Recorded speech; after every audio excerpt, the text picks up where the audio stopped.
Aam Aadmi party കൺവീനറും Delhi മുഖ്യമന്ത്രിയുമായ അരവിന്ദ് കെജ്രിവാളിനെ arrest ചെയ്തതിൽ പ്രതിഷേധിച്ച് ആം ആദ്മി പാർട്ടി ഇരിട്ടിയിൽ പ്രതിഷേധ പ്രകടനം നടത്തി.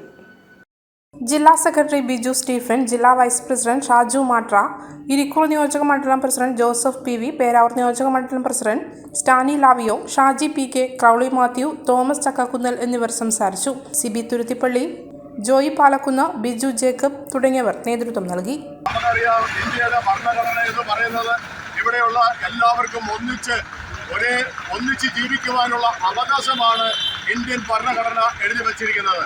പ്രിയപ്പെട്ടവരെ, ഇന്ത്യൻ ഭരണഘടന പൊളിച്ചെഴുതുവാനുള്ള ലക്ഷ്യത്തോടു കൂടിയാണ് ഇവിടെ ഇന്ന് നേതൃത്വം കൊടുക്കുന്ന സർക്കാർ, അതുപോലെ തന്നെ സർക്കാർ പിന്തുണ കൊണ്ട് ഇന്ന് പ്രവർത്തിച്ചുകൊണ്ടിരിക്കുന്നത് എന്താണ്? ഇന്ത്യയുടെ ഭരണചക്രം തിരുത്തി എഴുതുക, ഇവിടെ പഴയ കാലത്തെ അവസ്ഥയിലേക്ക് ഇന്ത്യയെ തിരിച്ചു കൊണ്ടുവരിക.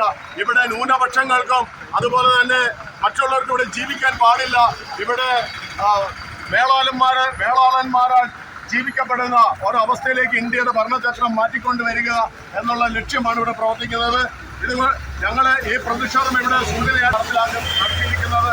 നമുക്കറിയാം, ഒരു കേജ്രിവാളിനെ ഇന്ത്യയിൽ അറസ്റ്റ് ചെയ്ത് ജയിലിലിട്ട് കഴിഞ്ഞാൽ നൂറുകണക്കിന് കേജ്രിവാളുകാർ ഇവിടെ ഉയർത്തെഴുന്നേക്കുമെന്നുള്ള കാര്യം ഇവിടെ ഞങ്ങൾ ഉറക്കെ പ്രഖ്യാപിക്കുകയാണ്. കാരണം നമുക്കറിയാം,